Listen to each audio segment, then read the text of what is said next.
What's up, everybody? Charlie here and Connor as well. What up? AI Code Central Podcast. This is episode 19, and we have special guest Pete McPherson. Sorry, Pete, in advance if I said your last name wrong. McPherson. Pete M. That Pearson. was PM's a good one, Charlie. Let's stick with yeah, that. yeah. He was a boss, man. The insight that dude shared. He sold two AI apps. He's built. I think he said over 100 projects, right? Yeah, a lot. I think A my lot. big takeaway, a lot. That's like I can't even quantify how many. It was just a ton. And I mean, I think for anybody listening, the takeaway really is if you're interested in not only learning how to build or where to start, it's more so if you're building for acquisition, like this is the episode to listen to. That's what I That got out of this, really. Like at the end of the day. That's the dude to listen to. Yeah, Yeah. he's done it twice, and yeah, shares great insight on that. So also on this is Coach's Corner. Connor, what are you going to be talking about today? Yeah, so today I'm going to cover Google Ads and just kind of like basic setup when it comes to that. I know, last week we spoke about paid channels, which ones you should consider. And I think today's a great day to just kind of go through getting your Google Ads set up on your website and doing some initial campaign launches, based on your objective. Got it. So under that umbrella of campaign launches or objectives, is it getting customers, or is it just like turning the light switch on just for people to your website? Yeah, it's a good question. I think you could say a little bit of both. I think it's more so explaining to everybody why Google Ads matters, setting up the foundation in terms of just flipping that light switch on and getting it ready, and then what you need to do to build out your first campaign, which ultimately brings the customers or the people over to your website and has them take Okay, the action you're looking for, like sign up on a form, paying for a service, etc., things like that. gotcha. Okay, before we jump into that, that's all coming up here. What's new in your life the past week or so? Oh What's going man, on? dude, I don't know. It's like fall's here, which I love. I absolutely love the cooler weather. I know I've been talking Yeah, about that. I can't stress about the Mets anymore because they're out. They got booted out of the playoffs. they're Literally, yeah, they're done. It's they done though. stink, huh? Oh no, They're that's awful, brutal. man. It was brutal. So it was like the last day of the season, and it was like win and you're in. And all they had to do was win the game, and they just totally flopped. So Oh, very upsetting Sunday in terms of sports, but I didn't pay attention much. I didn't have a lot of faith in them. So instead, I went down to being so close to Manhattan. It's Tunnels to Towers. It's like, I don't know if you've heard of it or not. It's a foundation that's solely dedicated to basically, it's charity for people who were involved in 9/11, right? Whether it's firefighters or EMS oh or wow. just families of people who are related to the lives that were lost during 9/11. And every year, geez, they've been doing it for the last 10 years or so. They just do a 5K run and all the proceeds go to the charity. So it's this really big, Cool. cool event. It's just nice to go down to that area of Manhattan and check it out. It was a beautiful day. And Cool. then around that financial district, they just had a ton of stuff open for Oktoberfest. So, of course, treated myself to a few cold beers and kind of just enjoyed the nice weather and try not to lament on the Mets loss so much. That was I was kind of gonna what my say, weekend. yeah, drown the sorrows of the Mets. Yeah, just a little bit. Not too much, of course, being a Sunday, but overall not too bad, man. Everything else is kind of coasting. I am trying to. It's been a few weeks also of really just not being able to focus on app building, right? I know I told you about the one I was trying to build with Klaviyo Yeah. and automating emails that you just kind of fill out some places within a form. And I got it to this point where it was like 80% of the way done. And then I kind of got stuck somewhere and just never got back to it. And I think it was almost out of exasperation. And I'm sure you've been there. No, you've been there just from our conversations outside of this. And I'm finally ready to kind of hop back into it, see if I can complete this. And I honestly think the conversation with Pete was a little inspiring. Just say, listen, you don't got to take chunks of hours out of your day to go do it. Like if you want to take 30 minutes or an hour and just kind of hammer away at it here and there and eventually finish it up, it's better to finish it than to just have it sit there, which that's Yeah. what it's been doing. So I'm finally ready to kind of get back into that with a little bit more free time on my hands and hopefully have something that we can either show here or at least just kind of roll out and see what happens with it. How are you building that? So that's all mostly through Make right Okay. now. So it's kind of like, the no code AI app that I'm using. It's through Make. I'm doing a little bit with Airtable. And then when it comes to like the actual content creation, right? Because you can just put the way I have it set up, and we'll go through this probably a little bit more in depth if I actually have it built out. But the way you go about it is you fill out a form, right? And you say, okay, I have a form where I want an email to go out to this selected audience, right? The drop down menu with all of your audiences that you have in your Klaviyo account. And then you say, I want it to go out on this day at this time. Here are the images that I'd like to use. and then here's a prompt for the content that I would like to produce. So I have it hooked up with really just ChatGPT right now to help produce some of the content, but I am looking at some other options as well, whether that's Claude because the Sonnet upgrade just occurred. So that might be a good route to go, or some other avenue, because the content creation is a little subpar in my opinion. It does the basics, but it's not as robust as I'd like it to be. So it's honestly really, really simple right now. It's nothing too robust or advanced, but I think that's where the roadblock is. And I might have to get into something like N8N, which I don't know if you've used that yet. I know we spoke about that briefly. Yeah. It's way more advanced and complicated than some of the stuff I've been using initially. So I think N8N is kind of that next step to just be a bit more patient with it, understand exactly what I need to do in order to get it to work, and move past the point where I basically can't get the emails to fully publish and deploy out to the audience, where somebody still has to go in, make some minor edits and brush ups before scheduling the campaign out right now. So I want to make it fully automated where you just fill out the form, select the date, select the time, builds the content, sends you over a test email for a preview. And then once you're happy with it, you just click the button that says approve on the form and your email's done and scheduled without you even having to go into Klaviyo and build it yourself. Gotcha. Okay. Hey, I think too, like once you get done with that, you'll learn like so much. Like your first app and then your second one, you're like light years ahead of your first one. It's like, oh, I don't like that tool. I'll just use this platform instead. Or here's an API for this instead. Kind of do everything like manual. I think it's like the iteration of it and just trying to see what works well with what. And that's kind of where I got stuck. And again, I think anyone listening can, understands that and feels that pain point. And sometimes it's just like, I don't know what to do here. I need to step away for a week or two. In this case, for me, it was almost been a month, but I'm kind of excited to hop back in and say, all right, how do I problem solve this and get it figured out to a point where, again, shoot it out there. And if people use it, awesome. And if they don't, it might be something I use internally for myself. And again, I think that conversation with Pete really helped kind of revitalize some of that energy to go ahead and do that. That's cool. Yeah, man. Well, what's up with you though? Fill me in on yourself. Fill me in on all your stuff. Okay, real quick. I want to say, going back to the 9/11 thing. One of the most craziest YouTube videos I've ever seen is the guy that pulled the trigger, Rob O'Neill, killed Bin Laden, when he tells the story front to back on the Opie and Anthony show. Have you seen it? No, I haven't. So it is nuts. It is so, and he's just like, yeah, we crashed, and I won't.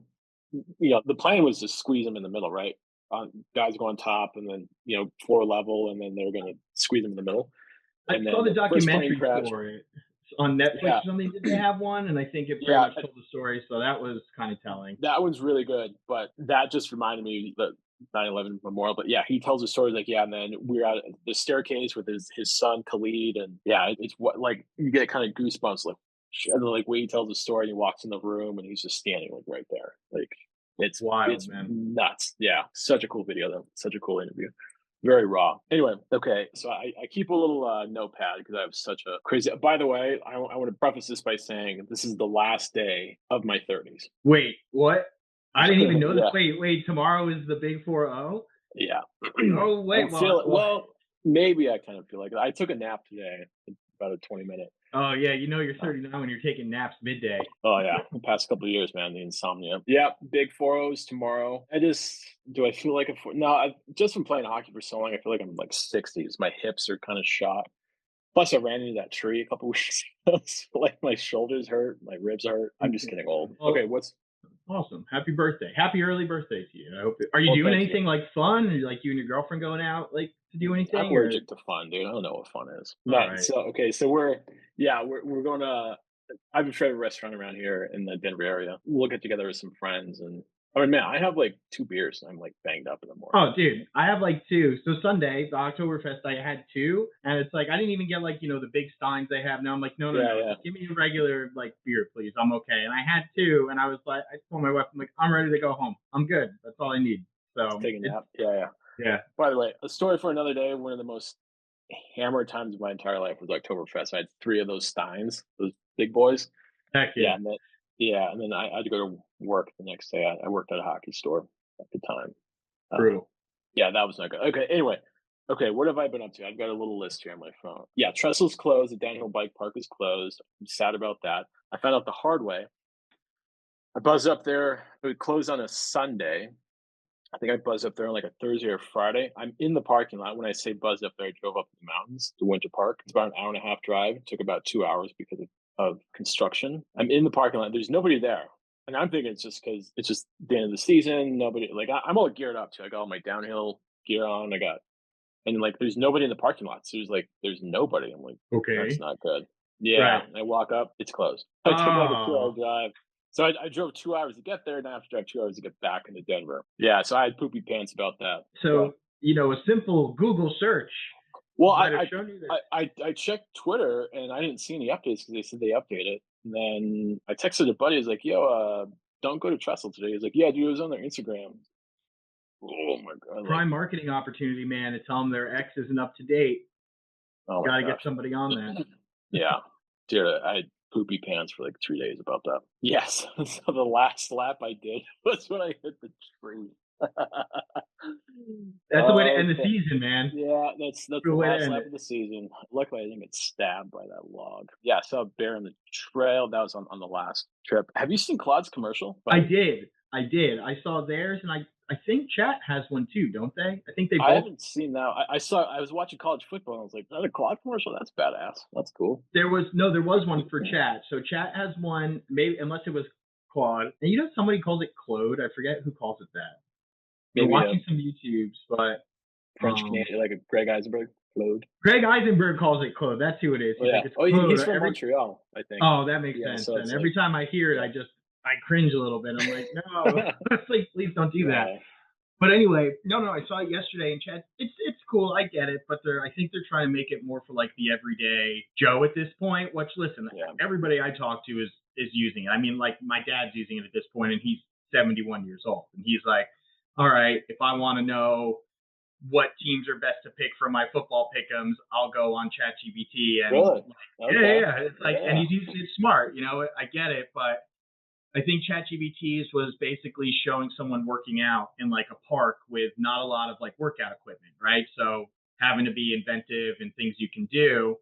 And then you see this whole rundown that looks like a ChatGPT response, and it's just this That's long-winded cool. workout. And it's like, hey, it's more so like ChatGPT for the everyday, not just for the work life or coding or this or that. So I thought it was cool. I get it. The Claude one I think I saw also, and I think they did something pretty similar. If I'm not incorrect in saying that, I just forget the commercial exactly. So I can't remember, but I remember thinking like, "Whoa, the Claude commercial. That's badass." it's at that point, man. It's at that point. Yeah, It's like it's the everyday use.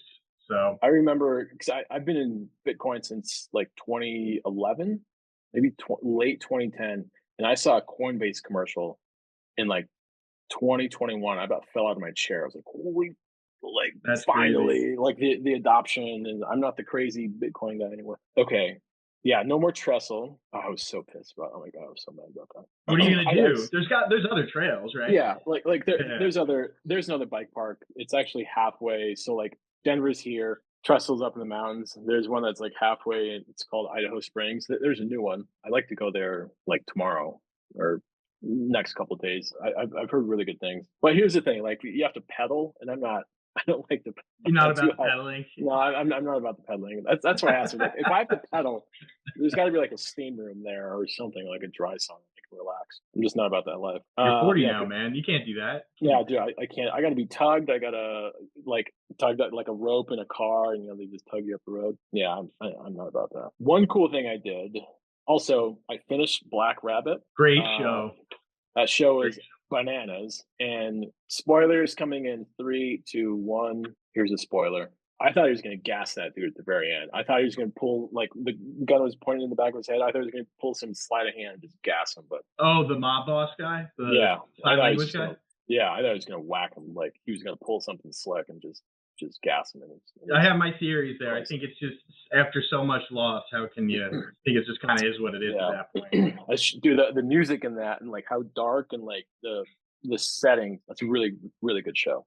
It was. It was. I finished that, and I went to a string quartet over the weekend on Saturday night, and there was four Classy. members, and they played Hans Zimmer songs. They played That is Time great. from Inception. They played the Batman theme, which is a banger. They played Dune, Pirates of the Caribbean, Dunkirk, Pacific, Madagascar, Lion King, Gladiator Suite, and Interstellar. So we were there for That's about an hour, which awesome. is pretty cool. And it was like there was only 4 people on stage in this really, really old church, this giant organs like behind him, like 25-foot tall, like organs, and there's just candles everywhere. And of course, they dim the lights. And there's Yeah, four yeah. people just jamming out and playing the Dark Knight song, with like violins and dude, it was really cool actually. It was really badass. It sounds awesome. I gotta convince my wife to go. I'm gonna tell her that I'll say It's so string cool. quartet, and she'll be like, absolutely. And then when I tell her what it's Yeah, for, she'll Batman be like, theme. right, she'll be like, no. She'll be like, absolutely. She'll be like, go with a buddy. Like, I don't want to Yeah, go to that.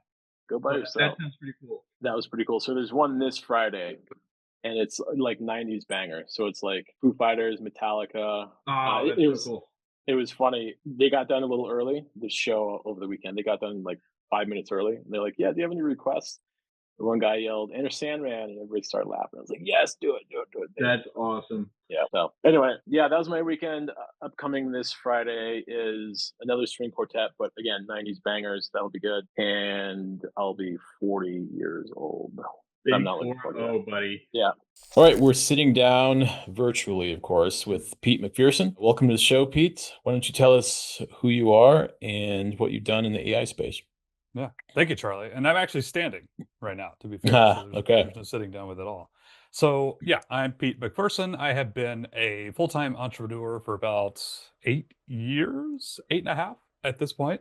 I used to be an accountant, and I've done it all, as you yourself know, being from a content and SEO and agency background. I've done blogs and podcasts and YouTube channels and ecom businesses over the decades. And just recently, the past, let's say about 3 years, maybe even a little bit more, I've been into this whole coding with AI, vibe coding space before people actually called it that. And I've done about a dozen projects that have been public. I've done several more that I literally just built for myself.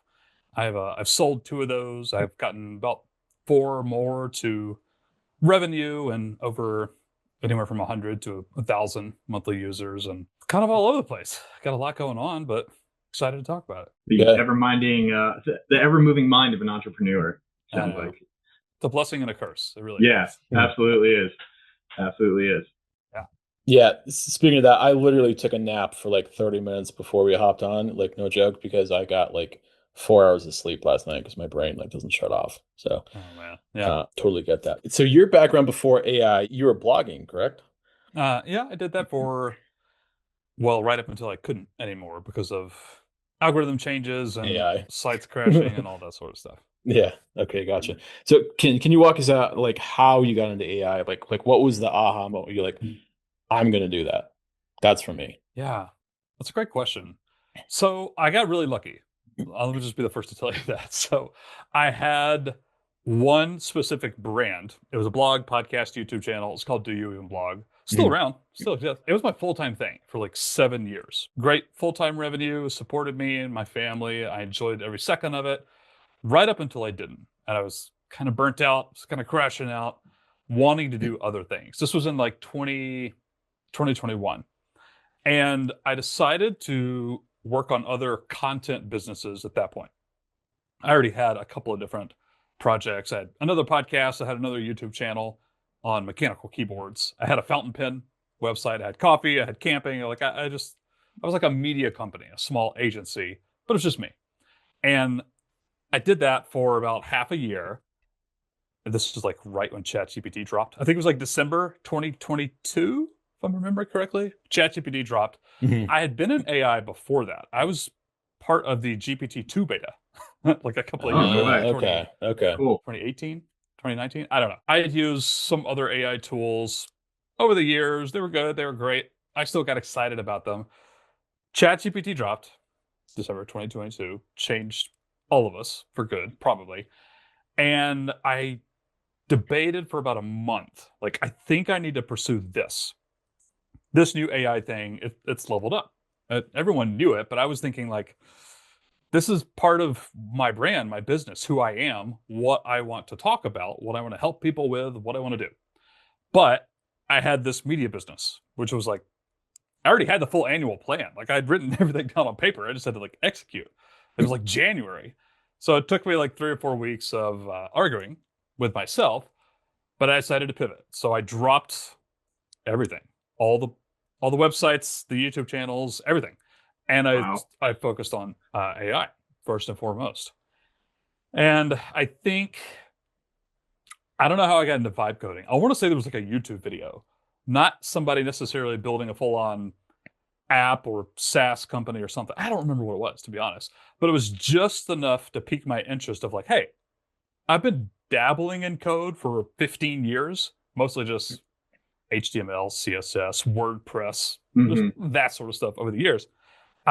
Maybe I could go a little bit further now that ChatGPT is a thing.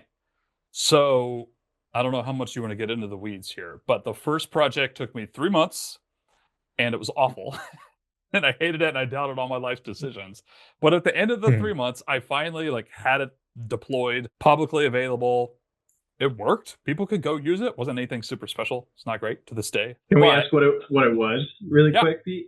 Sure. What was the first It was called Promptomizer, which is the dumbest name ever, but it's literally just, it was like my working title that I just ended up using. Yeah. And at the time, this isn't necessary anymore, but at the time, ChatGPT, it didn't have anywhere to like store your prompts. Custom prompts were the thing, or custom GPTs rather, and all this other stuff. So Promptomizer was literally just the API version of ChatGPT, but you could save your prompts and just deploy it to ChatGPT with one click. That's it. Okay. That's literally all the app was. It took me 3 months to build such a thing. I think I got like $200 a month in like revenue over the first like couple of weeks, just like promoting it to my existing audience. And I was hooked. My second project took 3 weeks, ended up making about 200 grand. My third project took like 3 days, ended up selling that business too about 18 months later. And since then I've just been addicted. Like wow. So did you, yeah, absolutely. I mean, it's the same thing, right? It's like, I feel like once you get into it and you start, like you said, it's HTML, CSS, that's where I started with coding. And then you see one video on YouTube about vibe coding, you're like, wow, okay, if I know the basics of the foundation, the possibilities are almost endless, right? And totally. I mean, even your path, the way you explain it, it's like your first, build took 3 months, your second build takes 3 weeks, and then your third build takes 3 days. Is that just through iteration and just experience, or was that just because AI was also advancing simultaneously as you were building these new applications? Yes and yes. Definitely both. That first one, there was no vibe coding anything on YouTube. There was your typical people like, I'll give this guy a shout out, Net Ninja. I don't know his real name, but Net Ninja on YouTube has been around for like 8 years or something. And he has like 2,000 tutorial videos on his channel. And they're just like courses. Here's a course on Python. Here's a course on React. Here's a course on whatever. And I just chose a stack from one of his latest courses. And I watched each video and then I did my version. And I used ChatGPT at the time to like fill in the blanks. Cursor wasn't around. Claude Code didn't exist. In fact, Anthropic and Claude in general was just like a blip on the radar. So it was literally just like fine tuning. And thankfully, just a month or two after that is when we started to see VS Code and Copilot got way better. Right. And tools like Cursor are starting to come on the market over the next several months. That combined with the little knowledge that AI can't do, now it's getting better and better, and AI can do more and more. But at the time, it wouldn't deploy it, which is, it sounds stupid, but that took me like a week and a half right there. Like I had something on my machine running locally. The app worked. It was connected to a database. I thought I was done. And then it was like 72 hours of work later. I'm like, oh, okay. I figured out how to actually deploy it to Vercel or whatever it was on. Like, so you would have to take what you built, put it on like a middleware almost, and then deploy it so it would basically be live yourself. Oh no, I just literally couldn't figure out how to upload it to my host. It was stuff like I had to add environment variables in Vercel, which any developer just, you just know. You would just go do that. But I didn't know. It wasn't why didn't you just do that? tutorial videos. And so I'm sitting there like banging my head against the wall, like, why isn't this working? And I'm trying to like copy and paste logs and be like, I don't know what this means. I don't know what this says. And so over the next couple of projects, stuff like that just never happened. right? And so I think once you get one or two things out of the way, one or two projects done and built and shipped, then it's that little extra 10% that AI didn't tell you to do, didn't do for you by default. And now I know that stuff. Right. That makes total sense. Kind of having to go in and figure those out, those little small problems here or there, just to kind of get it to the end point. Cool. That's awesome. I love just kind of hearing the story again of kind of like where you started, and obviously where you are now is way beyond where you started. But even just those first few builds is just very interesting to me, and I think the listeners as well. That being said, it kind of transitions into a big thing for us is how do you validate some of these builds, right? Like, is it whether it's for your own use case, whether it's going to be for somebody else? Like, what does that process look How like? do you find it, right? Yeah, like, sure. You want to say it that way? Well, there's 3 questions in there. Which to go first? I like this idea of validation. How about that? Yeah. I think there's 2 different people. There is somebody who's into this stuff, vibe coding or whatever, just because it kind of sounds interesting. Maybe they were techie already. Maybe they're a full-time developer getting more into AI. And maybe they just want to build fun projects, games, tools just for themselves. Maybe they can sell it, maybe not. The other person is somebody who actually comes from the creator entrepreneur background. I have an audience. I've been doing business for a while. This is monetization first and foremost. As very different answers to the validation question. And I want to say both of them because I think both are important for people to think through. For player A, that first person who's just kind of wants to dally, this sounds fun, they're techie, they want to try this stuff. I think the answer is build for yourself first and foremost. Try to build something you will actually use. Pete McPherson, I stink at focus. You haven't figured that out already. I get bored very easily, and I have a lot of ideas, and I want to pursue them. Part of what keeps me responsible for actually fixing bugs, shipping new features, updating what's there, sending out emails to the customers with, hey, look what we did, look what we changed, new features, or whatever. Part of what holds me to doing that stuff is actually building something that I use.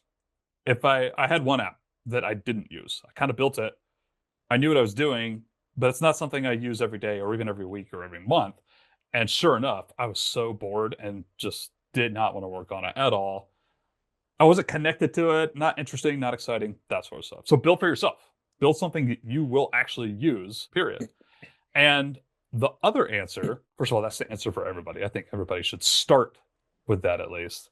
But another answer, if you're specifically doing this to make money, is to have an audience you can reach, which is way easier said than done, right? That's super hard. Again, I got lucky. I've been doing this for 8 years and I've cultivated not a huge audience. It's really not that big, but it's big enough.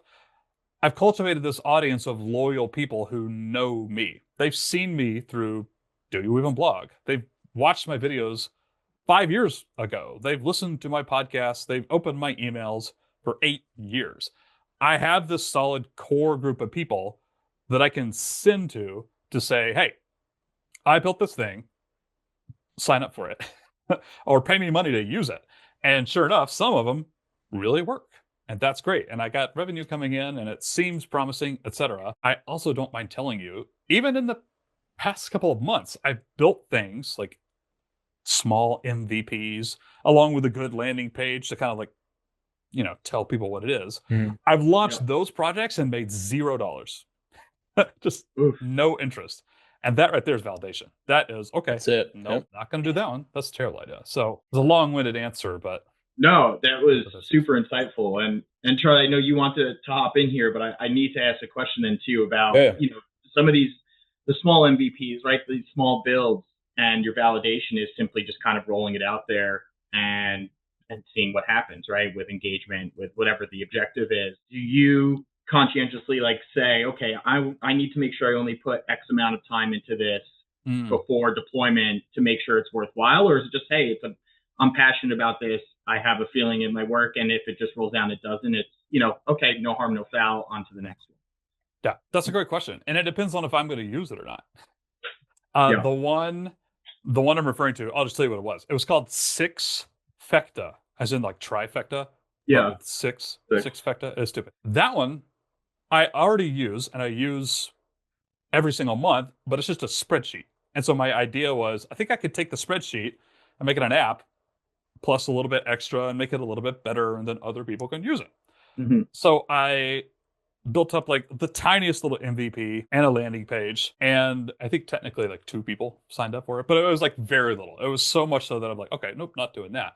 And I wasn't going to use it. I already have my spreadsheet. I was not going to use this new thing. And so spending any extra time, any extra energy, was just like a huge no. It's like, nope, not at all. I'm not spending a single second more on this. Whereas if it were something I was actually going to use, and I could already like, I could see myself using it, even if nobody else buys it or whatever, I think that's worth spending time on. Going back to your original question, though, specifically for validating an idea, how much time do you spend on it or whatnot? I think now more than ever, it's more important to actually build it for 2 reasons. Number one, the AI tools exist now where that's just easier and faster. Mhm. Building an MVP of an app used to take months. Even 2 years ago, it used to take weeks, even for people who knew what they were doing. And now, I mean, it's a joke how quickly you can come up with an MVP for an idea. And so why not just go ahead and build out something that people could sign up for and use? But the other one is, the more you guys podcast and the more that I put out YouTube videos, the more people are building things, right? And so Right. the vibe coding apps, vibe coding slop, as you know, some naysayers might say, there's just going to be way more of that, more competition for everything across all industries, all niches, etc. So I think now more than ever, it's worth spending a tiny bit of time to build something people can use and see, and then try and launch it, see what happens. Right? Yeah, no, awesome. To put it out there, yeah. And speaking of like rapid prototyping and all the projects that you made, how has your workflow been different from day one to now and in between? I think well, it's drastically different, and it changes quite often. Partially because I'm also just a nerd and like to try out these different tools. So drastically different. I think the biggest turning point was Cursor for me personally. Okay. Cursor, Windsurf, or you want to use Copilot and VS Code. Like, I'm not into that argument. I really have just mostly only used Cursor. And I use Claude Code now a little bit. But when Cursor came out, it was this like aha moment of like, okay, cool. Now there's an actual AI agent baked into your code editor, your IDE or whatnot. And like, this changes how I work. This changes how quickly I can make updates and changes and fixes and new features and all this sort of stuff. Not exactly the answer to your question, but since that date, that was like a year and a half ago when I think I personally found Cursor or so. Since then, my workflow hasn't changed all that much, because that's like the do it all tool, right? And all of them now, you could just use Codex or just use Claude Code or whatever. But since then, it's just been really small tweaks to the workflow. Most everything is just like in the code editor right there. I never really leave it. I do everything there. Just run it. Gotcha. What's your stack then? Like what's your go-to? Is it just that? The tool stack, the AI tool stack? Yeah. It's funny when people say stack these days. You're either talking about the like framework or your like AI coding tools. I use the cheapest plan of Cursor, Claude Code, and Codex. Usually I only use 2 of those at any given point. Right now I have 3 just because I was making a couple of YouTube videos or whatnot. I've never hit any of the limits on any of those things. And I code a pretty good bit. Not like full time, not like 8 hours a day, but I've been shocked that I could just do the $20 a month plans on those. If I had to drop one right now, it would probably be Cursor. I would probably use the free version of Cursor or VS Code and have Claude Code, just the cheapest plan. And I already pay for ChatGPT anyways, just because I use that outside of work. Yeah. And so I have access to Codex right there in VS Code as well. Gotcha. That's it. Gotcha. What are your thoughts right now as we record September 30th? As of yesterday, what are your thoughts on Sonnet 4.5? Marginally better, maybe. Really? Yeah. Okay. I don't know. I mean, I'm not kidding, guys. Before we started recording, literally 5 minutes before we recorded, I hit publish on my like Claude Code 2.0 video. I wanted to like rush it out. I thought that'd be fun. Yeah. And so far, I think it's fine. I don't think a lot of people, oh, new model drops. They see the little benchmark graph. You know what I mean? Like, oh, this bar is like slightly higher than GPT-5 codecs, so whatever the previous thing was, and they're like, oh, new brain exploding emojis and that sort of stuff. It's probably marginally better, but I've been using the newest model each time one comes out for a while now, and so it just feels incremental. So I don't know. It does feel faster, I'll tell you that. That was very noticeable. They say it's faster, the Claude Code 2.0 and Sonnet 4.5, and that has been my experience. It's like twice as fast, which is really nice. It'll take me a little bit to keep test driving it to see any big difference there as well, I think. Cool. All right, so we've kind of talked finding, validating ideas, the build, kind of what your process looks like there. I'm really interested in this because I just watched a video. I think you came out with it about a month ago, and it was about selling some of your businesses and selling them a little too early, and also just like price points and entries. So not so much about selling businesses, but pricing and kind of the monetization of things, right? Like I think it was what was it? Topical map, right? And you just had the entry point of it's like $39 and that's it. You're in for life, right? It's how do you decide how to price things? Like what's the engine behind that? Yeah, I'm so bad at this. I should ask you guys this. I feel like I've made a lot of these mistakes over and over again when it comes to pricing, subscription models versus like one-time payments or whatnot. Yeah. I don't know. I don't have a great answer because I want to tell people in order to maximize profits, revenue, period, start with a subscription model and start pricing it high and build something that will actually give people enough for that price point. Again, that's way easier said than done. That's just like the general advice you would read in any business book ever, for sure. Mm-hmm. Raise your prices and then build good product. Okay, well, that's technically my answer. But as somebody who also pays for things and somebody who has an audience, for that matter, part of me just wants to charge what it's actually worth. And if I think it's worth $9 a month, I will charge $9 a month. So I'll name drop another project I'm working on with a partner of mine. Her name's Liz. The product's called Liz Gadget. I'm not going to go into details, but Liz and myself both have this idea in common. Her product, she's a much bigger audience than I do. She was on Survivor, for God's sake. Really? She's like a celebrity. People stop her on the side of the street and say, hey, I know your name.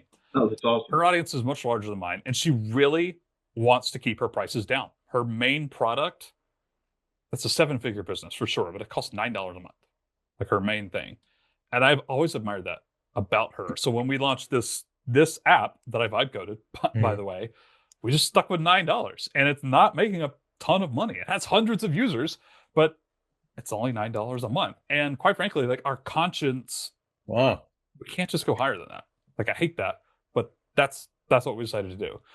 So the $39 thing specifically, that's an easy lesson. What Conor was referring to was when I vibe coded an app, I had an existing audience and I was like, I'm gonna do a lifetime deal, which by the way, it wasn't lifetime, which was a smart idea. I'll come back to that.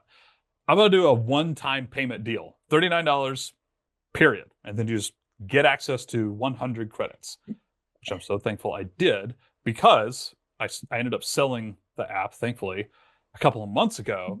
And it was nice for the new buyer to look at those people and say, okay, these aren't actual lifetime customers. I just gave them 100 credits, which might as well be lifetime for half of those people. But for the other half, they're not going to cost me tons of money down the road. So that was a good decision. But I'll never do that again. Just because there's not really any reason to. If you want to keep your costs down, if you want to do a special offer, you could still get people on the subscription model, but give them a couple of months free, or give them 50% off or 60% off. Like there's ways to steeply discount things without screwing yourself for the future. And if I had just launched $4 a month, I know that sounds stupid, but if I'd launched Topical Map AI for $4 a month, I would have kept those users for longer. I would have got more feedback from them, probably, because I think they would have used the app more than just like forgetting they signed up for this $39 thing. Yeah, right. And some of them might have stuck around for $39 a month or $59 a month. And I think I would have done a lot better. And by the way, that was like my best customers, right? They're the people that bought from the very first email from the very first MVP. If I could have had those people on board for longer, I would have done much better. So I'll never do a lifetime deal again. I start with subscriptions, even if it's like deeply discounted. And other than that, I just don't know if I'm very helpful. I'm No, not the right person to ask. I feel like I failed at this so many times. Not really, because I think it's a listen, whether you call it a lesson to be taken away or just based on your experience, it's like, again, Charlie and I are building out our own app too. And one of the sticking points for us is like, well, how do you price this thing, right? And how do you do it best where it's a low enough, again, entry point to get people in, you get enough to validate the idea and make sure that there's some traction there. And I think that's something everybody goes through. So, I think it's a live and you learn type of thing, totally, more so than anything else. That being said, when pricing out, future applications or anything you're building, is there anything in the back of your mind in terms of, okay, I want to make this a subscription model now because I know it's what works best? Or do you price it or set it up a certain way because at some point there might be acquisition and people who are acquiring it may be looking for a certain model? Yeah, that's a good point. I think, well, I'll tell you, I think I mentioned this in that video, but I'll say it again here on this recording. My number one takeaway from selling a company, the very first time I did it especially, was that most buyers, not all buyers, but most buyers, they look at that revenue graph and that is 99.99% of anything they care about. Like the literal line. When you see, like, I started from $100 a month and now we make $10,000 a month. What does that line look like, period? And if it's flat or going up, interest is tenfold. Interest is like, okay, it's $100 a month, it's $10,000 a month, but I see potential here. People are using the app and continuing to pay for it. And that right there is like 99.99% in my experience. So one of the huge mistakes I did with Topical Map AI was ignoring that. And the line started to trend downward because we stopped working on the app for almost a year. Stupid mistake, by the way. Never do that again. But that right there, over time, I saw people less and less interest. Even the people that asked about it, that was the number one things out of their mouth. Explain the revenue dip. That no one cared about literally anything else. Nothing else. That's what they cared about. So my takeaway for pricing and other stuff, I mentioned this app I'm doing with a friend of mine, Liz. I told her this up front. I was like, we're going to start, and our number one objective is to keep people around. Let's do $9 a month, but let's try to build something that people will not stop paying for. And we could talk about maybe how we're doing that if you really want to hear it. But my goal is for a buyer to come in a year from now or 6 months from now even and see this chart. Even if it's not making $1 million or bajillion dollars, that price multiple, I guess, is what I'm looking for here. Your sales price is going to be so much better and so much higher if you have that. So that's what we're doing. Makes sense. Okay. I think that's a good segue into this question. Talking of selling and acquisition, what advice do you have, can you provide for our builder listeners, viewers, communities on how to do that, on how to build from day one for acquisition? Yeah. There's a few things. I think they're all, in retrospect, they're all pretty common sense. So this is just stuff I've read and I've heard. Build to sell from day one, just like you mentioned. I should have been doing that before. Now, what does that mean? It means a couple of things. First and foremost, keep good records. I didn't install Google Analytics for Topical Map AI until like 6 months in, which was just, I didn't have any data. I didn't have any anything at all, period. And eventually I did, and that's great. And by the time we sold it, we had some data of what to show people, but buyers want to see that, obviously. Well, I mean, it's obvious to me now, but I didn't even think about it. Financials, I got a little lucky because I used to be an accountant and I had my CPA license and I worked in accounting for several years. So when it comes to like pulling revenue, expenses, and actually building an income statement, I can do that. It's just in a spreadsheet. It's not super fancy pants software, but when a buyer looks at that, they see everything broken down and I know what I'm doing. And it shows like there's a good spreadsheet there with finances. Here's another unobvious one. Create a separate email, specifically like Gmail or something like that. Like if you want to have your branded domain name, Conor at xyz.com, that's great. That's fine. But a buyer might change what they use for that, Google Workplace versus Proton Mail or something. It doesn't matter. It's nice to have a Gmail account where you log into everything. Do you mean like a For For backup? example, no. I mean, like, I use a bunch of third-party tools. I use API tools like Anthropic, some AI APIs, OpenAI and Anthropic. I used there's Keyword Finder. That's not the right. Keywords Everywhere. Okay. Keywords Everywhere has an API Mhm. for Google search data, and I was like pulling data from that. Mhm. And I used Resend to send transactional Yeah. emails, and I had a Stripe account, and I had all this stuff, and they were all under my own personal login. So when it came time to transition Oh, everything, okay. Yeah. it was a pain in the rear. Mess to untangle that. Woo. Yeah. That was But the that was first fun. app. That was the first app. The second app, I had a Gmail account that was tied to literally everything.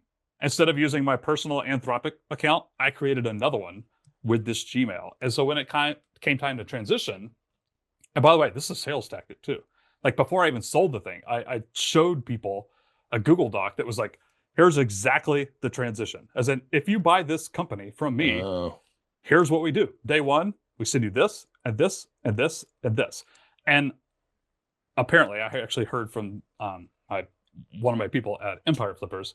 I heard Yeah. later is like, no one does that. That's got to be like the most enticing thing for a That's a buyer. good 'cause idea. you're like, hey, Yeah. That's badass. this person knows what they're doing. You would think And that's such a foundational thing, almost. It I don't sounds know. it, right? I But, definitely yeah. didn't do it the first Yeah. time. It's like how much friction will be involved in this acquisition? Like how much headache do I That's have to endure? Right. Okay. Oh, that's Yeah. cool. Okay. Yep. Okay. That's a good one right there. SOPs, same sort of thing. Mhm. I had, I don't know, maybe like 20 Loom videos, and I actually upgraded my Loom account for the AI summaries, and then it'll actually create the SOPs for you. They're not like absolutely perfect, but Mhm. they're kind of nice. So for this most recent one, I recorded like 20 Loom videos of, okay, here's how I manage affiliates. Here's how I pay out those affiliates. Here is how I'm using Resend for the welcome email. Here's how I'm doing this. Here's how I'm doing this, and that sort of thing. And I just had a massive Google Doc with like 130 pages of like Loom videos and SOPs. And it's a good selling point. That's like, pretty cool. Yeah. show somebody, hey, I've got everything documented. All my ducks are in a row. Pay me money for things, and then this will be yours. And here's exactly what that looks like. And I think that's a huge selling point. Yeah, Yeah. comprehensive and thorough. Yeah. I think so. What it's also a huge signal too to potential Yeah. buyers that this guy has is this is set. It's like, okay, we don't have to worry about X, Y, and Z down the road too. That's pretty cool. So what okay, how does the actual acquisition process, like how does that process work? Like did they reach out to you? Do you go to Empire Flippers, or like how did that all break down? I have used acquisition.com and I've used Empire Flippers. And the next one I do is actually going to be on Flippa, just because Okay. I met some people there and they seem really nice. So I think it's actually a lot easier than most people would imagine. I had never sold a company before that, and so I really had no idea what it looked like. And it's basically filling out some paperwork, put in your numbers, connect it to Stripe so it gets some revenue data. And I remember on acquisition, there's like a slider where you get to select the initial listing amount. They review everything, of course, but like how much could you make from this? And it was like 44,000 up to like 180,000 or something like that. And I was like dragging it down towards the bottom. I'm like, I don't know if anybody's I thought you're gonna like max it out. Like, yeah. And yeah, you just fill out the paperwork. Usually, oh yeah, I might be the wrong person. I've actually done this twice, but on both of those platforms, they review it. Somebody reaches out. On acquisition, I had a call with my guy. His name was Robbie. Really nice. And he talked me through it. And he had this like PowerPoint presentation of like, okay, here's what the process looks like. Here's how long it usually takes. Here's what we'll do. Here's what a buyer might do. And then they will eventually vet it, meaning they'll analyze the app, analyze the data and stuff like that. It took like 2 days, I think, in both of those cases. And they're like, okay, here's the selling price that we suggest. And both of those brokers, I guess you call those brokerages. Yeah. Yeah. Both of those brokerages, they gave me feedback. on the listing, like the description and that sort of stuff buyers might see. And then they listed it. And I think what's nice about a brokerage is they have built-in buyers, right? If you sign up for acquire.com right now as a buyer, you get like 10 emails a day. Like every time anything is listed, they send out an email, and then they send out a roundup email on Sundays, and they have personal connections that they'll like reach out to and find people.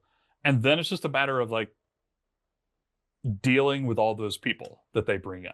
Most everybody signs an NDA, a non-disclosure agreement, to like actually see I think they have to sign that before they even see the name of your company and your revenue data and stuff like that. And then you chat with them. Like I literally had a copy and paste message that I sent every single person that signed the NDA. I was like, hey, I'm Pete. I'm the founder of Topical Map AI. Feel free to reach out if you have any questions. I also recorded these videos on the listing page that describe this, or blah, blah, blah, blah, blah. I sent that to like literally every single person in the platform in acquire.com or whatever. And then you have calls with people and then they buy.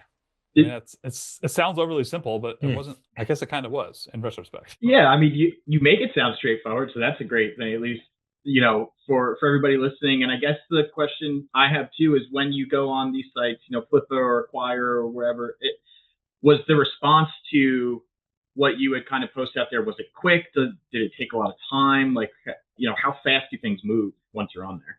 Yeah, I was told both times, I think, that the average time it takes from like we just listed your company to the day it sells is like 3 months ish, 2 to 4 months.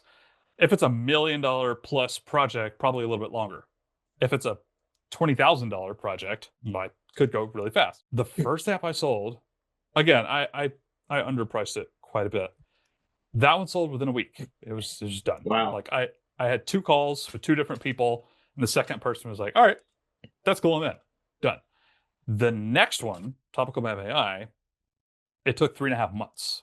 And I dropped the price periodically, like twice a month, because my revenue kept going down, just like normal churn, and we weren't working on the app, and people were asking like, hey, why is it the thing? And I had several calls with people, and they're like, quite frankly, we feel like the asking price is a little too high. And one thing I was not expecting, I feel like anything listed over 6 figures, like anything $100,000 plus, people are going to come at you with alternative structures. As in, instead of paying you this money, we'd like to pay you $15,000 up front, and then we'll pay you X percentage per month for 36 months, and then, you know, so on and so forth. Like I got a bunch of those. And quite frankly, I probably would have made more money if I'd accepted some of those, but I didn't really want that. I didn't want to be involved in this project at all. Like, I'm done with it. I haven't worked on it in a year. I don't want to work on it now. Right. I was waiting for a cash offer. And so it took 3.5 months to finally have somebody do that. Sounds like, and by the way, I had 2 in one day. 3.5 months. And then I had 2 offers in one day, which was 2 offers in the same day. Infuriating, by the way. But, sounds like some Shark Tank stuff going on there too, with like the percentage and everything else. But yeah. I know we're getting a little short on time. I think just, you know, hopping more over to like maybe some lessons and advice for the people who are listening out there, and even for us too, you know, for people listening, so they want to launch their first AI app. Like, what's the simplest playbook you could give somebody who doesn't have a lot of experience in this field? Playbook. I was about to pull up my notes. I just wrote like a guest blog post for somebody, and I have this like all like written out.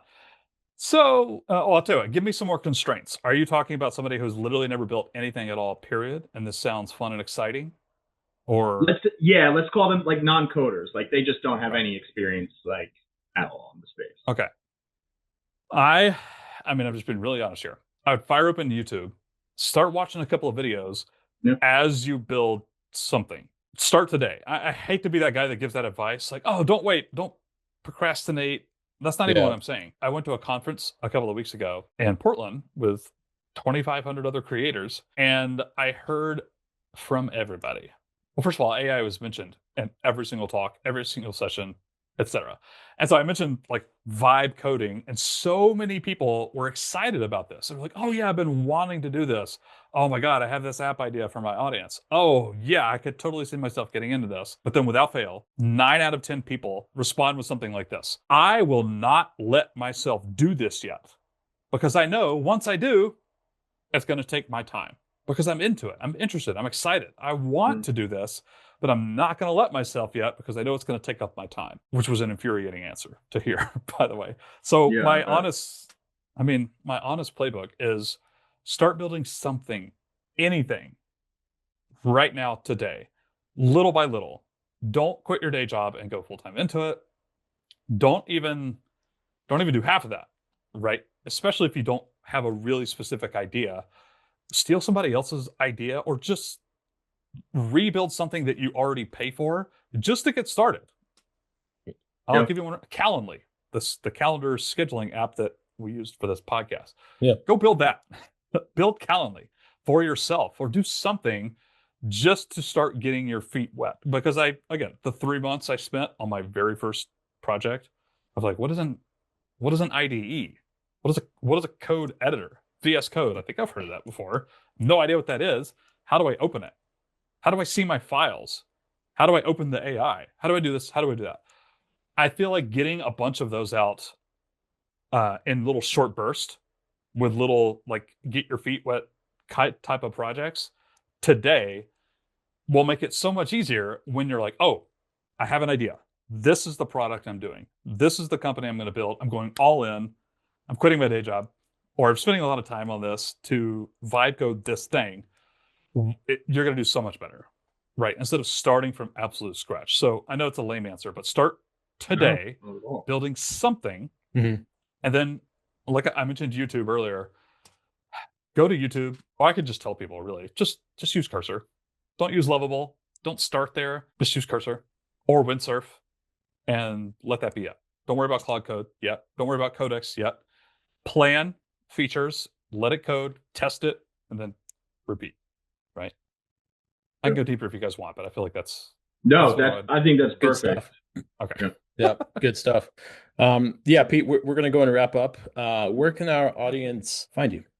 So many places. I think I would self-promote my newsletter. I've been running a weekly-ish, sometimes it's every 2 weeks. It's not every day.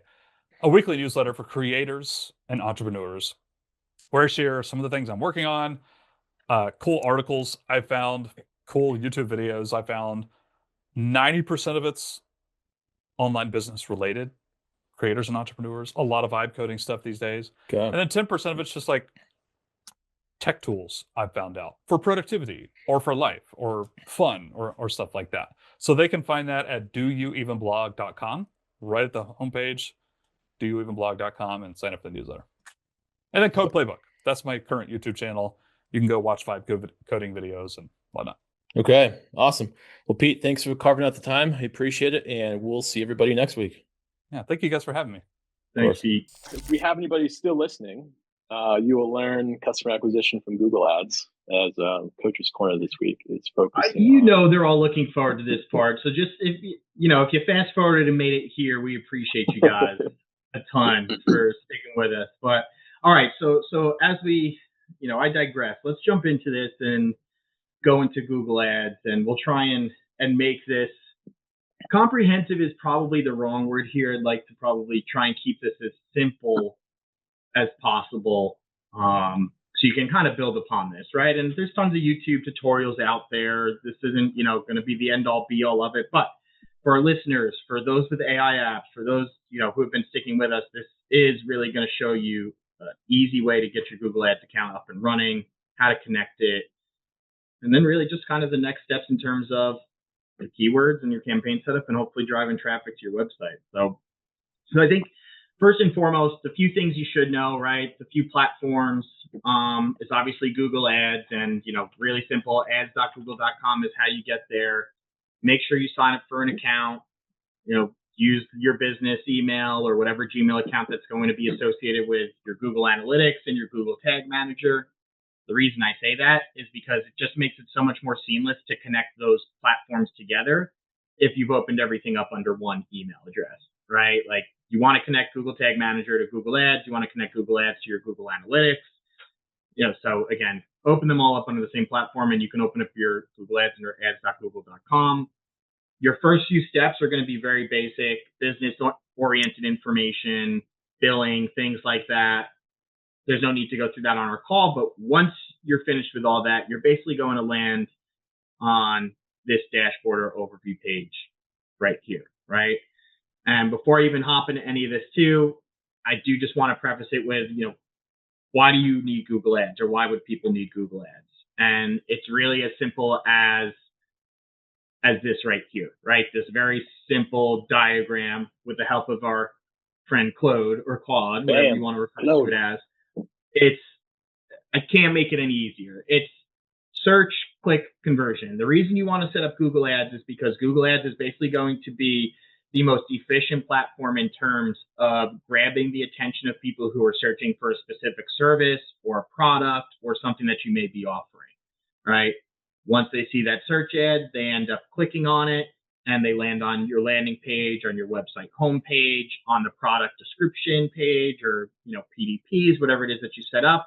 And ultimately, you lead them to the conversion, right? So whether that conversion's a form fill or a purchase or something else, it's a very, very simple funnel and way to think about it. So in my opinion, Google is one of the strongest platforms to be on for any type of product or any type of service. For the most part, depends on your niche and your market. But it's just really simple outline here of why you do it. And then the next thing after that too is, again, once you're on this overview page, you want to make sure that you're connecting your Google Ads to your Google Tag Manager. Otherwise, nothing is going to track on your website correctly, right? So we have episodes talking about, so if you don't set it up on Google Tag Manager, there's options to take the Google Ads code and just install it directly on your website if you want to do that. My recommendation, and the majority of marketers out there are going to say, set up a Google Tag Manager account and connect the two together and install Google Tag Manager on your website instead, because Tag Manager gives you the ability to add additional codes and snippets on your website from other platforms as you expand and make your marketing more robust across other platforms. Got it. So under here, Google Ads, I also have our Tag Manager account open. The website we're going to use here is going to be, Charlie, this is our kind of baby right now. It's Campaign Pilots, which very close to rolling out. We're super excited for it. So we're going to kind of use this as the use case today. Website looks awesome. Look at that logo. It looks dope. But anyway, Google Tag Manager has already been installed on the site. If you're not sure of how to do that, go back a few episodes. We have an episode specifically on how to install Google Tag Manager on your website, so you can always look at that there. But once you're in Tag Manager, you're basically going to make it very easy. You're going to go log in, go to tags. You're going to click new tag, and you'll label your tag something like Google Ads tag, or you can just name it Google Ads if you want. And then under your tag configuration, you're going to click that, and you'll click on Google Ads right here. It's really just all set up easily for you. And all you're going to do is click Google Tag right here. And then you're going to have to find your tag ID. So this is where some people may get lost. So finding your tag ID is pretty simple. Once you're in, you're going to hop back over to Google Ads. Once you're in Google Ads, you're going to go to Tools, and you're going to go to Data Manager. And this is your Google tag right here, right? Right now it's untitled because we just opened this account up, but we can relabel this whatever we want. For those of you out there, you can name your tag whatever you want, right? Maybe you have multiple tags for multiple websites. In this case, we only have the one, so we'll update this later on. But my Google tag, if I click in to this untitled tag here, this is my Google tag right here, where it says GT. Oh, GT. Okay, yeah. What stands for Google tag. What's the other one? What's AW? So this would just be your AdWords specific tag, and Google Ads has two tags. They have your AdWords specific one, or they have your Google tag. And if you are installing it through Google Tag Manager, they're going to want your Google tag here. If you're installing it or hard coding it, they may just ask for your AdWords ID here. So, or they're going to include that in the code, that you hard code into the header area of your website, the back end. But for this use case, let's do two things. Let's label the tag campaign pilots, and then let's copy this tag right here. We're going to go back to Google Tag Manager, and we're going to copy the whole thing in. I should have put this in before. It's got to be GT hyphen and then the tag ID here. You don't have to do anything with configuration settings, shared event settings. Leave all of that as it is, just, the default. And then your trigger is going to be on all pages because you want your Google tag to fire on every single page on your website, right? If you have exclusions where you're like, hey, I only want Google Ads to fire, and track events on specific pages, you can always go in here and add exclusions. You'll have to look up some tutorials, or we can cover that at another point in time. But for the sake of just moving along, all you'll do is hit save. You'll hit submit, and we'll call this Google Ads tag implementation as your version, just so you know that that's what was done in this step on Google Tag Manager. And it's pretty much as simple as that. If you want to verify that it's on the website, you could do something like Tag Assistant. And you can just Google this, and the first thing that'll show up is this Tag Assistant from Google. And you want to add your domain. So in this case, it's Campaign Pilots. It may take a minute or two for Google Ads to show up, but let's see. We go here. Yep, and it looks like our Google Ads tag is already firing on the page visit. So that's how you kind of validate that everything's working properly. The Google Ads tag is firing. So what you should start seeing once you run ads in the Google Ads account, of course, save everything. When you start running campaigns, you just want to make sure that you're seeing the reporting metrics like your clicks, your impressions, your average cost per click, and your cost all over here.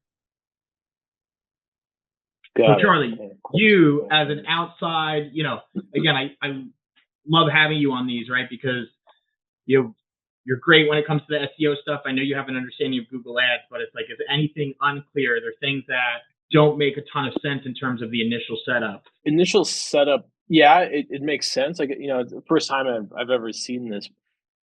So, okay, new campaign. So when you click new campaign, and that's where you choose your keywords, and then you're effectively bidding on those keywords. Is that right? Or yeah, exactly. Exactly. Explain how that works and like how bidding works. And Yep.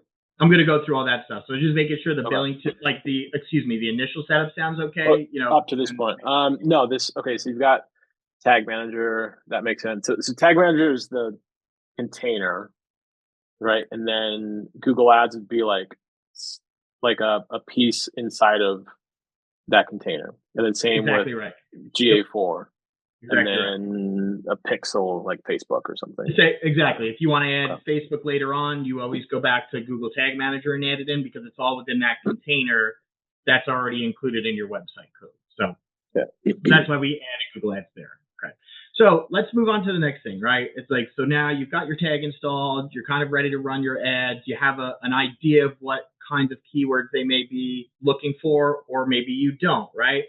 And I think before you even do keyword research, the other thing you have to ask yourself is, do you have a website or a landing page for them to go to, right? If you don't have that, it's going to be a little pointless to run Google Ads. So if you don't have your landing page built out yet or in a really good spot, don't even move forward with this step. Get your landing page squared away, get your website squared away. In this case, for us, for Campaign Pilots, our home page will be our landing page where we're going to bring users. So we're all set here. We also know that the action that we're driving the user towards is basically the Get Started button, which is where they would go and they would sign up for Campaign Pilots, right? So for anybody out there, if you don't have any specific action for somebody to take and you don't have a website or a landing page for them to go to, there's not going to really be much you can do with Google Ads at this point in time.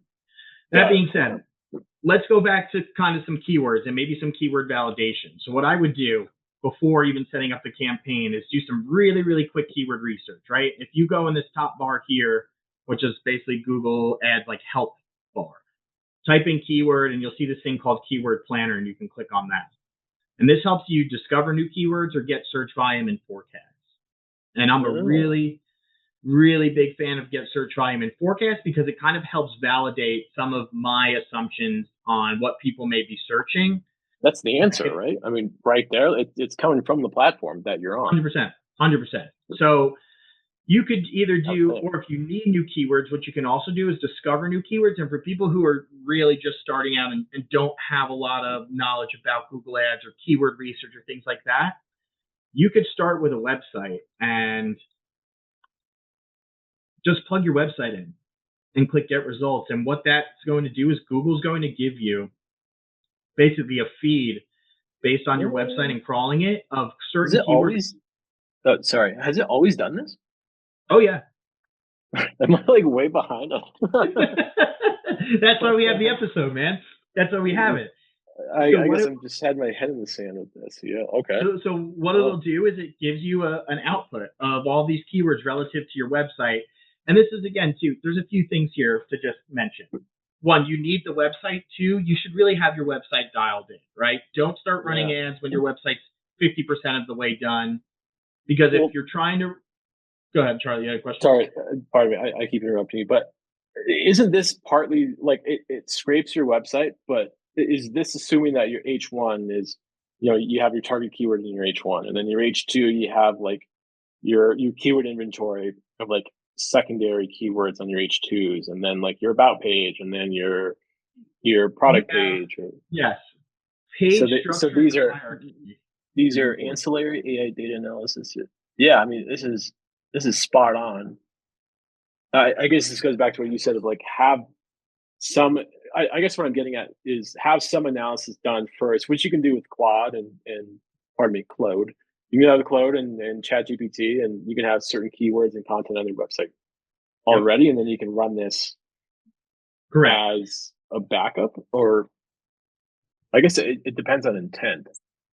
It depends on intent. Again, my whole point being is definitely have your website dialed in from a content perspective, right? And listen, it will pick up on your H1s and H2s. That's where it's grabbing most of this from. But it also just scans the content in general. And these days, it's smart enough to collectively put all the content together and say, I have an understanding of what Campaign Pilots does. I know that it takes data, it deciphers it, and it analyzes it into an output to make marketers' lives easier, right? To make CMOs' lives easier, to make data analysis easier, right? So at the end of the day, it's really a data analysis tool that can be leveraged for marketing purposes, right? And that is exactly what Campaign Pilots is.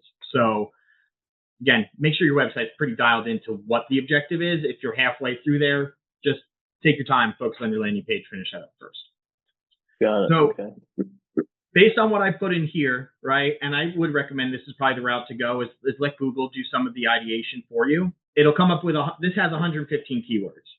By no means should you use all 115 keywords for your campaigns. And the reason why is because you'll blow through your budget. Some of these keywords aren't relevant.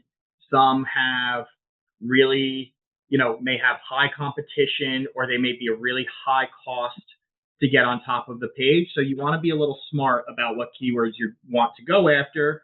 So one, that your competition is low, the search volume is relatively high, and that you don't have to pay an arm and a leg to show up at the top of the page every time somebody searches the relative search term here, right? So, and just to explain this a little bit further, like data analysis tools, this has 100K to almost 1 million searches a month.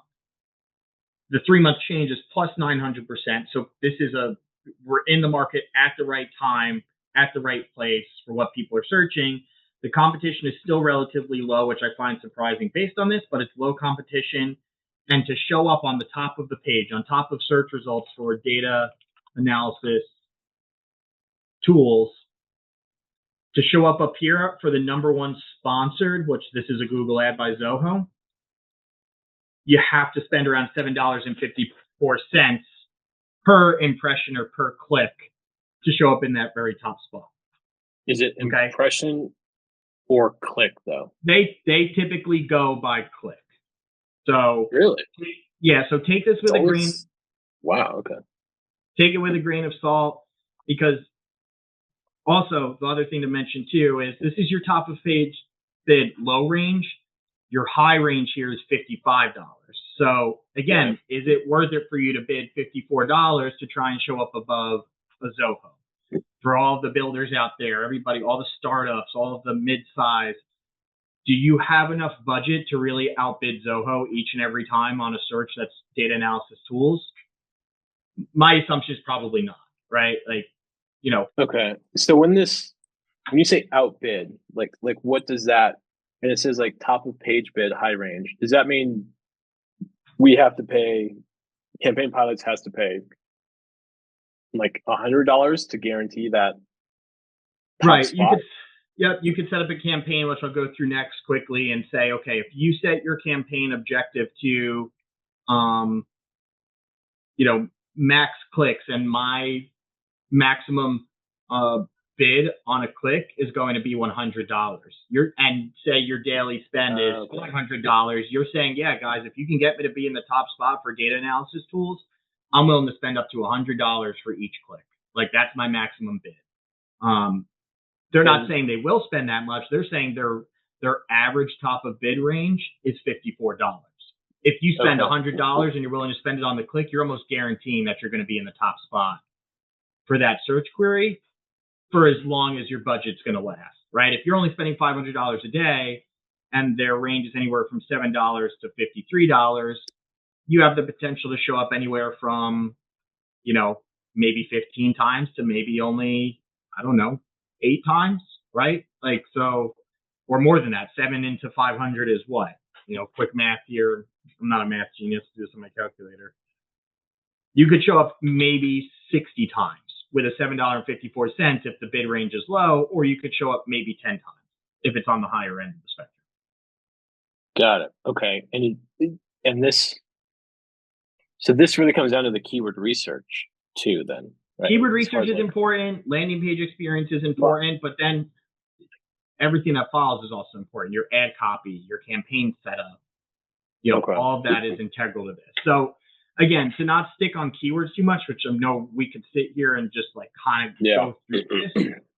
You have 115 available. My recommendation is start with 5 to 10 keywords that are tightly knit into a group. And this has to sound familiar, Charlie, because all this is doing is it's taking SEO tactics and you're putting money behind it to make sure you show up instead of doing it organically without being able to put dollars behind it. Correct. It's just a faster way to do SEO, but it's not SEO because it doesn't have the same impact or result. Yeah. So you want to find a tightly knit keyword group. So in this case, let's say we want to use, let's copy marketing data analytics. I don't even like that. I like marketing analysis tools. I like data analysis tools. I like data analysis AI is a good one. AI data analysis is a good one. Let's see. AI for data analysis tools, AI tools for data analysis. That's 1, 2, 3, 4, 5, 6. That's 7 good keywords with some more in there. And again, each of these has anywhere from 1,000 to 10,000 searches a month, with a really big one in here, 100K to 1 million. And then this, I saw a 10K one in here, but maybe not. Enough search queries to warrant putting these 8 as the ones that we want to use, right? So what you want to do is copy these keywords, going into the whole plan and everything. I wouldn't do any of that. I would just copy the keywords, store them somewhere. I use Notepad all the time, so that's where I'm going to keep them for now on the side. That's your keyword analysis part, right? You've gone in, you validated that these have search volume, the change, how much money you might need to be competitive with that. Now, the next step after that is now let's go and build the actual campaign. So on the left side, let's go back to campaigns. Let's finally click this new campaign button and let's start building this out. So for us at Campaign Pilots, our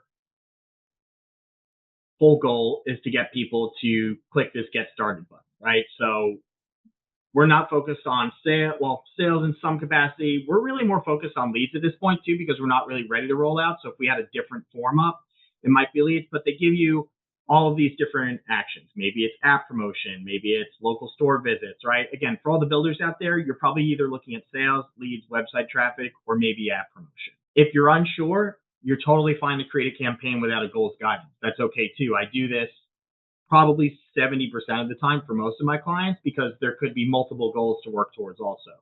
Maybe there's some form fills, phone calls, downloads, right? So if you have multiple ones, you can create a campaign without guidance. Okay. And those are tracked with Tag Manager, right? Those are tracked through Tag Manager. Phone call. Okay. So we'll go to leads, and what it'll do is it wants to give you a step-by-step guide. I just say forget that. So leads, you're going to have a Google hosted and then a website lead. Again, when you set up your conversion tracking, which is, we've done this on another episode as well, so also go and check that out to set up conversion tracking.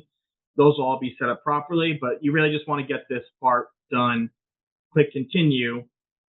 And then my recommendation from here is always go for search ads to start, right? Because the keyword research you just did all correlates to search ads right here. So for now, we'll do lead ads.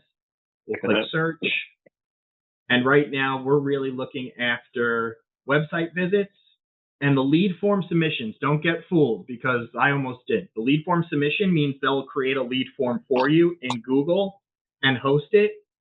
That's not the same as having a lead form on your website. So you only probably want to go to website visits. So click website visits.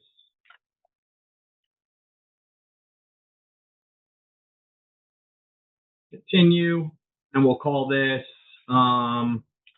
lead acquisition pre-launch, right?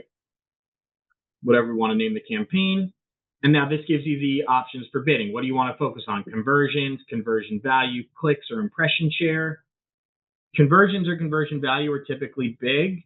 Conversion value is if you actually have a product that has a dollar number associated with it. So e-commerce uses the conversion value a lot.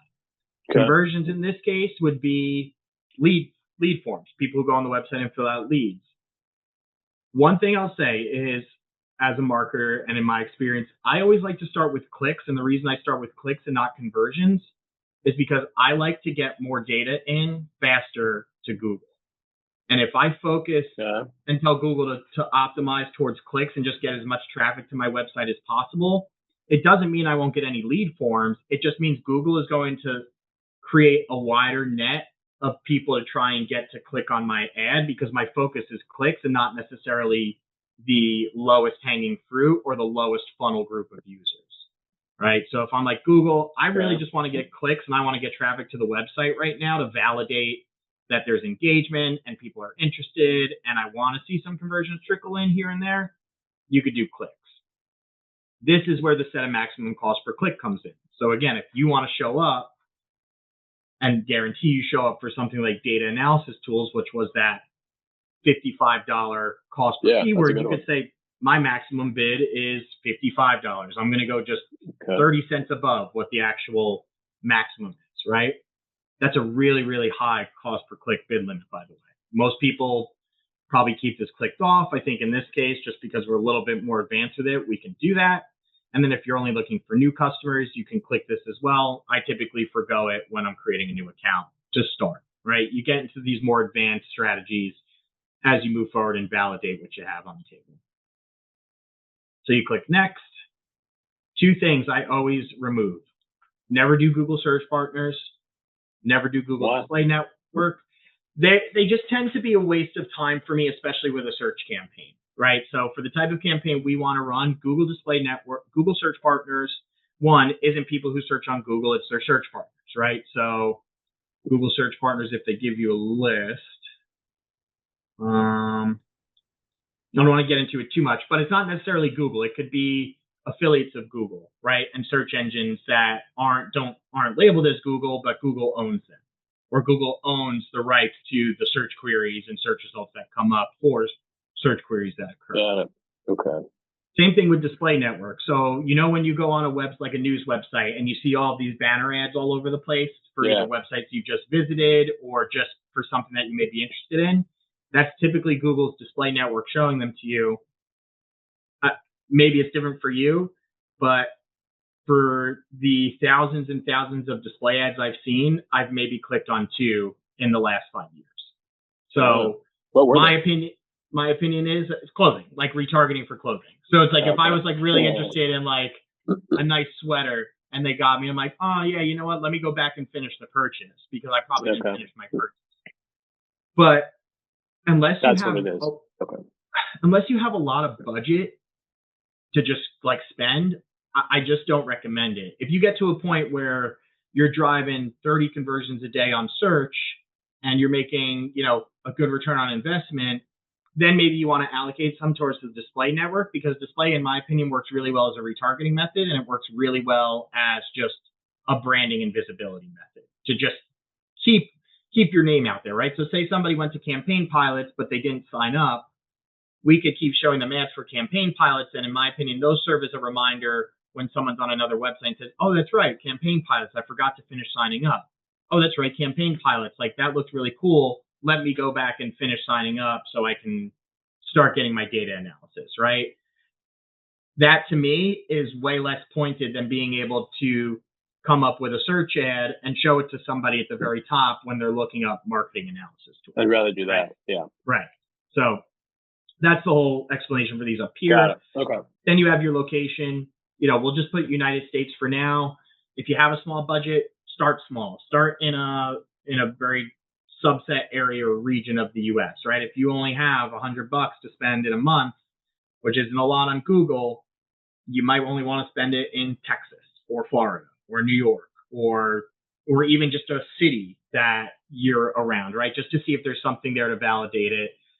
But you can enter those location options, enter another location, and type in anything. Like if I want to type in my home in Astoria, it's like I could click include, and it'll do it by zip code, right? It also has Astoria right here, Long Island City.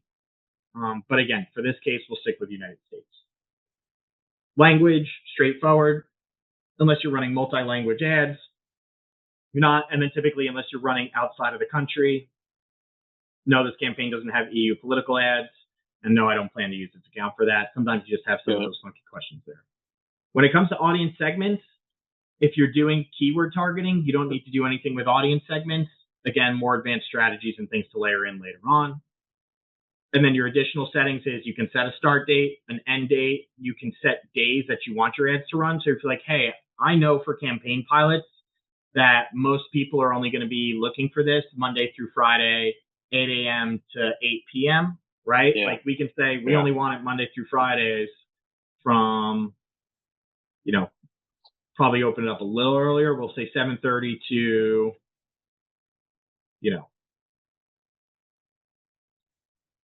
8 p.m., right? And that leaves that, consolidation of this is when my ads run. I don't want you running over the weekends because CMOs, marketers, people just aren't working as much, so they just might not be searching for it, right? If it doesn't work as well, you always go back, optimize. Maybe you open the ad schedule up and go from there. And then any additional settings, page feeds, you won't use in campaign, URL options, you won't use either. Okay, so after that, you can click next. And again, of course, Google has its own AI, right? So you can use AI to power your performance on search. My opinion here is that Google is still a little behind on the Google Ads area, in the Google Ads sphere, of really nailing this and getting it right? Like, how do they use AI to power Google search? How well does it work? I haven't seen great results initially from it, so I tend to skip over this part and still have a lot of manual control over my ads. It is going to get to a point where the AI basically does all of the work for you. And you still need to have some knowledge and wherewithal of the platform, but in this case, I'm probably just going to skip over this. I don't have any interest in using the AI. Okay. All right. Skip this. Now we get to your ad group, right? So this is where you really start generating a lot of the campaign content itself. So we'll call this lead gen pre-launch as well. The final URL is where we're taking them to. And now we have the option to put in our keywords, right? So we'll just take all of the keywords that we focused on. We'll punch them all in right here. And now we have the opportunity to start really building our ads, right? Display path, you don't need to change. Your final URL is where the users will go. We're not using a lead form. And this is really where everything starts getting put together. It's your headlines and it's down in your descriptions. And Google will help come up with some of it for you. What I always recommend is to get your ad strength as high as possible. Is use as much from your keywords as you can in your headlines and in your description when you're putting things together. So, and that's what people see in SERP. Okay, yeah. So on the right hand side is what they see. Okay, when they search like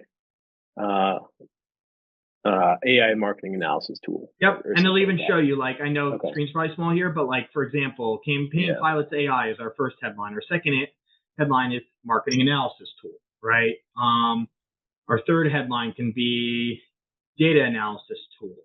And can you test all of this as far as like what to put where? Like, would you put the brand name at the top, or would you put like the most valuable keyword? Because really great question. To me, like, I don't really care what it's called. I just want it to work, and I don't want to have to do anything.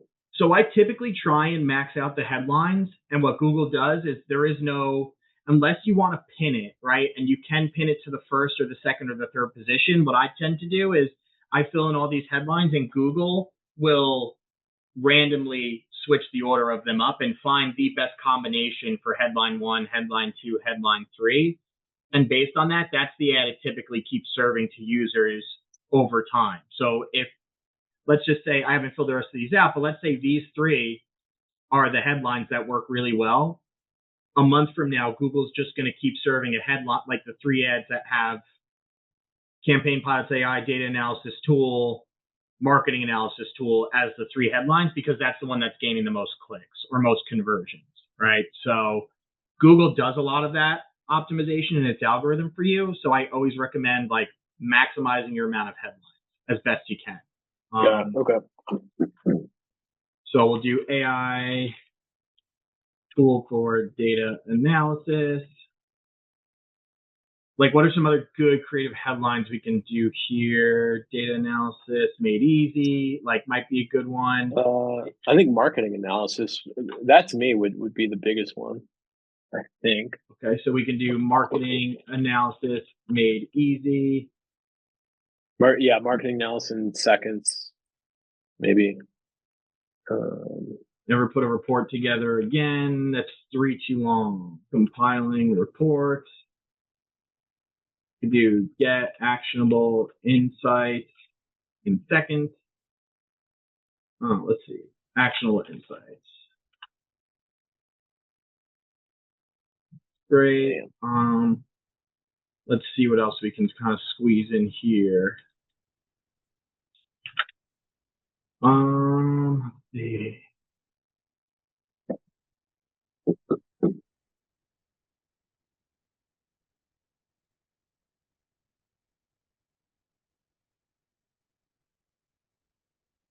Marketing report to the AI. Again, you can take your time.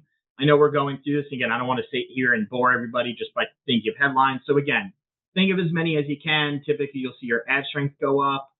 What it wants is more descriptive, more unique descriptions. So like these are good. Get marketing analysis in seconds with AI.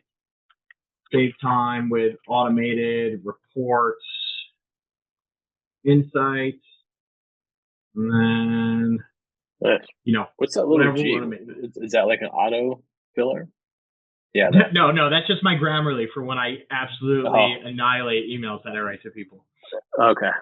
Yeah. And then you have other options here, right? You can add your business name and logo, right? So you have to click access to get all that stuff. Again, we have to go through advertiser verification because we just opened the account. But typically adding your logo and your business name helps add some credibility to your ads. And then you have your site links. So where your site links are in an ad, let's see if I can do data analysis tools and show you. We see any. No. Let's do this. I'll do men's letters. They're not going to show me any site links, are they? Okay, so I'll just do this. Google add site link examples, just so everyone can kind of visualize what this looks like. So these are site link examples, right? So this is somebody showing a dog food for your super pet. So anytime you see a Google ad that shows up with these sub menus or these sub drop downs, these are site links. And I use site links to get somebody to a page faster, right? So like a good site link for us would be pricing, features, and about. So if you have sub pages that you want to drive people to, like pricing or features or about, you'd add those in as site links. So my site link 1 is going to be pricing. The final URL is going to be the pricing URL. Slash pricing. Yeah. I know right now it says like a page ID and it doesn't work. That's all right. It just hasn't been updated. Features, and then we could do about. Right? You might want to put reviews on this at some point to help add some credibility, so on and so forth. But that's pretty much it. Like, as I say, as I'm talking through this for 40 minutes, but you'll click create, and what it's going to do is then create your site links. And then you have some additional asset types if you're running a promotion, right? If we want to run a 10% off your first month, you can add that in as a call out, and it shows up next to your ad in certain areas, right? Like you might have something like this, like use code 10 off for 10% off, right? Call outs kind of do something similar to this. Let's do call out examples. Call outs are a little smaller, and call outs don't typically link to anywhere. Call outs are just telling you, like, you could be like free first month. It could be no contract, no commitment required, things that just kind of help prompt the person to click through and go to the end. Okay, so we're in a decent spot. We're at average. We have our keywords. We have the site. And then what we're going to do is we're going to click save. And then you're going to click next. And then you'll set your budget. So if we want to spend $750 a month on this, our custom budget's going to be, $25 a day. And then you'll typically have to go through a confirmation process. I think I have to set up like a 2FA or something on here. So if we get stuck at this part, that's okay, because it basically gets the gist of what needs to be done. So after that's typically done, as you can see here, even on the left-hand side, I've created my ad groups. I've confirmed my budget. It's literally review. And once I confirm that, the campaign starts running. Right. And you review everything you just did, basically. I review everything I just did. And I'm like, yep, this looks great.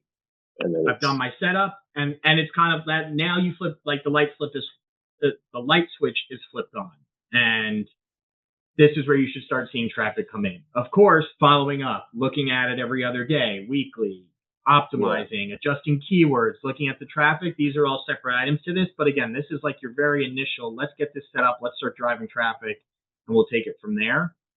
So if you can't get to this section, they're going to save it as a draft. But in a nutshell, long-winded nutshell, this is how you would set up your Google Ads. And again, there'll be plenty of episodes to cover how this is running, to follow up with optimization techniques, how you do the analytics, what we should be looking for, what you shouldn't be looking for, et cetera, and then how to actually leverage AI into some of this for more advanced strategies moving forward. Okay. So I think keywords. So my takeaway from this, that was a lot easier than I thought. The fact that Google tells you, it told you similar domains, right? Similar websites. It'll give you similar domains. It'll give you competitors if you're looking for it. Again, I tend to do my own keyword research instead of plugging my website in, because I'll typically have assumptions over what I think is going to work best, and I'll validate that in the keyword forecaster. So again, not to hop around too much, but if I go back to whatever, might have not even saved it. All that work. Oh, there it is. Okay, cool. Let's pause this too for now, so we get it dialed in. But I typically like to do my own keyword research. So back in this keyword planner, instead of discover new, I like to get search volume and forecast. And what I would do is something like marketing analysis tool or marketing analysis AI. And listen, it gave most of that already too. So it's smart and effective enough to know that. But like just those two as an example, I'll typically plug all that in, and it's going to give me very similar results anyway, right? We'll say this is what we're seeing from September 2024 to August 2025.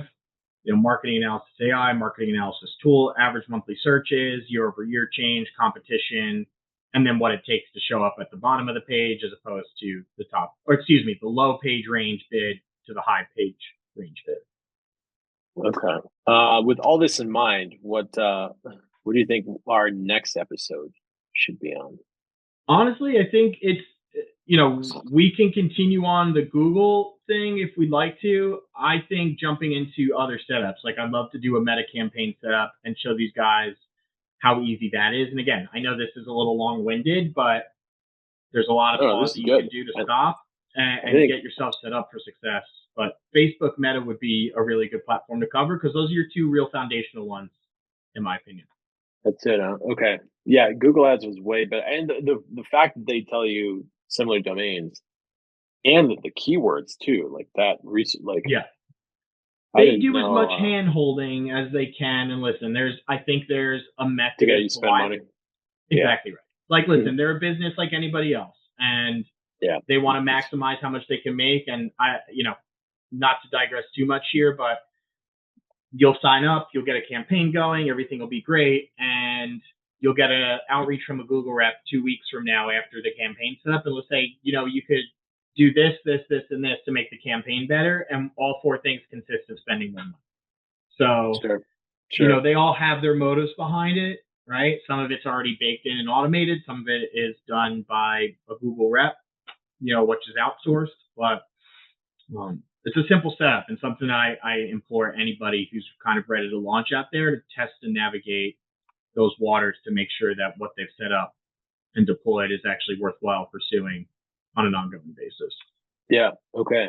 All right. So bottom line, have some foundation to your website ready, whether that's a sign up form for email, have some keyword researching content on there, and you can use Claude GPT-5. Yep. Yeah, and then just flip the light switch, Google Ads, and then next week we'll do Facebook ads. Yeah. So I hope you guys found it helpful. I know, again, it's a earful, but it's comprehensive. It's easy. Yeah. No, that's legit. It's a really, really quick setup and a way to start getting some traffic over to your website. Cool. All right. It's wow, it's that fast. Cool. I love how they basically do it for you. That's bananas. Yeah. Well, good stuff. Cool. Yeah, I think that'll wrap up this episode 19. So we'll be back next week, episode 20, when I turn, and I will be 41, the AI Code Central podcast, and we'll cover Facebook ads. Until then, peace. Later, guys.